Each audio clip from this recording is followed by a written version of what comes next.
Welcome.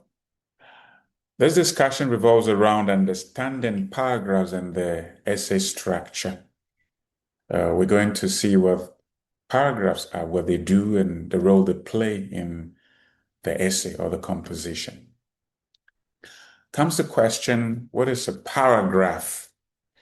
Well, we want to be very simplistic anyway to make it very simple for all of us to understand. A paragraph could be looked upon from a very simplistic point of view as a group of related sentences developing a single main idea. Take note of a group, related sentences developing a single main idea. So sentences come together and they develop a single idea. These sentences are called paragraphs. And the purpose of a paragraph is that it organizes thoughts logically and effectively. It's like building blocks. They are connected by the mortar, and all of them come together to build a department of a building and the entire building. The connection is there. And the components of a paragraph is that we have a topic sentence, supporting sentences or details, and the concluding sentence. So the paragraph components are the topic sentence, which is the most important sentence. It's like the commander of the paragraph that other sentences listen to. We can put it in that way, metaphorically speaking. And the supporting sentences could be the remaining group of soldiers. And of course, we have the concluding sentence in the paragraph. Now, what is the importance of a paragraph to the essay? The paragraph builds unity. The paragraph provides coherence and also clarity. And you could see it as a unit, just like the human hand. You could see the human hand could be looked upon as a paragraph. It's one unit, even that it has the fingers, and the fingers have the nails. So the paragraph is a unit with parts, and all of them form one great united entity. One importance is that it is strategic. Paragraphs are strategic tools that enhance the flow of writing. So you can see that the connection between all the paragraphs would form a uniform composition or essay. Now, what's the essay structure? We talked about the paragraphs. We want to see how they contribute to the essay. The essay structure has three main sections, and that has to do with the introductory paragraph. It's like a door to the essay. And you see, when you go to every institution of higher learning in Ghana, and I think across the globe, the entrance of the institution is beautiful, magnificent to behold. And you can tell that I have come to a university or a place of higher learning. By the same token, an introduction is like a door, an entrance to the essay is one of the main sections. Another section, the body paragraphs. It could be more than one paragraph. It could be two, could be three, could be a number of paragraphs. And then we have the concluding paragraph. All three sections forming what we call the essay structure. Now, the introductory paragraph, I have discussed that in one of the videos, but the introductory paragraph sets tone and the direction. As I just said, it's like an entrance to the room of the essay. It sets the tone. It tells you what to expect. If you go to a university and you see a beautiful entrance, a magnificent one, you naturally have the feeling that this is a great place to learn. So it's the same with the introductory paragraph. Sets the tone, shows the direction, what to expect. And is a first impression of your argument. And you want to capture attention and draw your audience into your discussion. Now, the key functions of an introduction, it captures attention, which means it must be interesting. Provides the background, what to expect what is the foundation of the argument that you expect in the body paragraphs. And it narrows the focus. It shows exactly what you should expect. It could be talking about sports, for example, but that is general, that is broad, showing the background. But the introductory paragraph could focus, narrow down to a particular type of sport, say football. And then it means you expect something about football in the body paragraphs. It also states the thesis. Now, in a paragraph, the most important sentence around which other sentences revolve to form a uniform meaning uh, is called a topic sentence. But in an entire essay, there is also a particular type of sentence found in the introductory paragraph or one of the paragraph which holds the power over all the entire structure.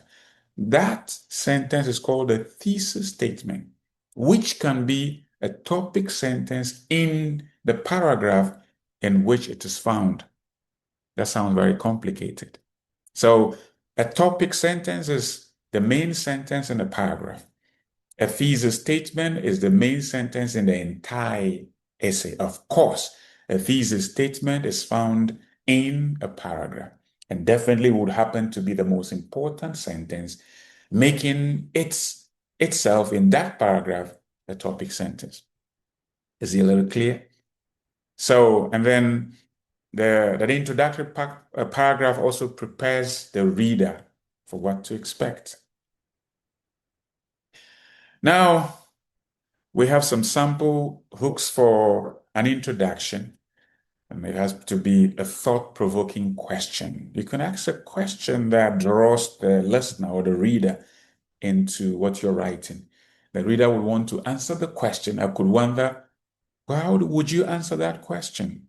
So that could be an interesting way to pull someone into your body paragraphs. And then there could be a surprising statistic, something that could happen, a recent statistic, and you bring it up, you could draw an attention to what you want your essay structure. There could be a quote or an anecdote, a simple story to illustrate a point you want to make. There are many ways to introduce an essay. The most important thing, it must be interesting. And remember, in academic writing, it has to be direct to the point. In other forms of writing, of course, you can be very expressive, very emotional, and handle it any way you want. Now, the characteristics of a strong thesis statement is that it has to be very clear and it has to be very specific. And it has to have argumentative quality. The argument should be strong, should be solid. And of course, it has to be concise, brief. Brevity is a soul of wit in that direction when it comes to a thesis statement. If it's very brief, it's clear. If it's too long, meaning could even be lost in that length. And then it has to show the roadmap, a map into the body paragraphs so that you get to know what to expect along the way as you read. And of course, it has to be relevant and also to prompt you to which action to expect ahead. Now let's get into our final thoughts of what a paragraph is. Paragraphs are micro units of organization of an essay. The introductory paragraph is the blueprint of the essay, is the map, the design. Once you see the design, you can tell how the building is likely to look like. And so the introductory paragraphs is the blueprint of the essay. And then we have the thesis statement, which is the compass of your argument, because it controls the entire body of essay.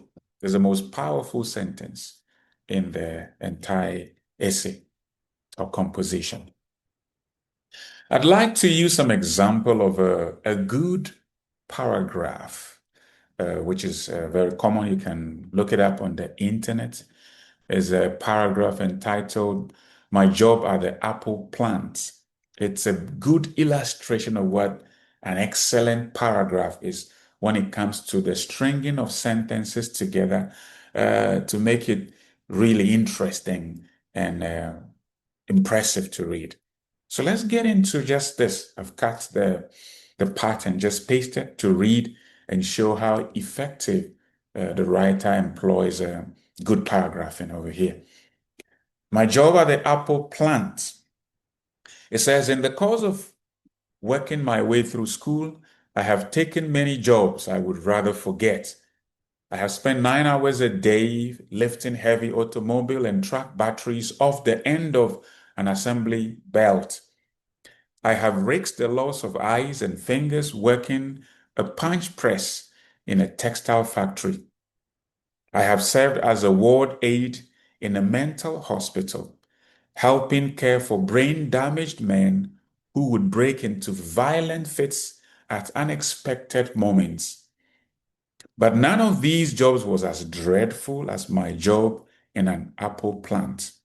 Then take note of this sentence that we'll call the thesis statement. If it finds itself in a paragraph, we call the topic sentence. It says, the work was physically hard. The pay was poor. And most of all, the working conditions were dismal. Now, this is the thesis statement.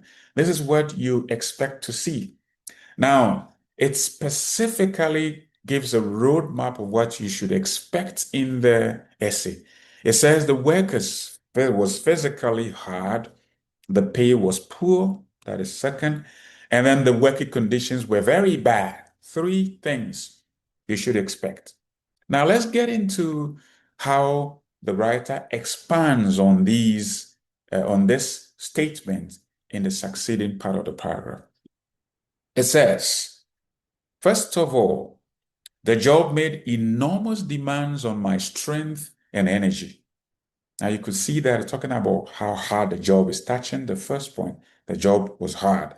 Now, first of all, the job made enormous demands on my strength and energy.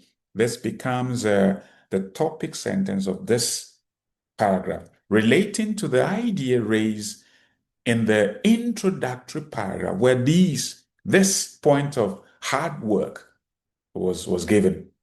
So let's read. First of all, the job made enormous demands on my strength and energy. For 10 hours a night, I took cartons that rolled down a metal track and stacked them onto wooden skids in a tractor trailer. Each carton contained 12 heavy cans or bottles of apple juice.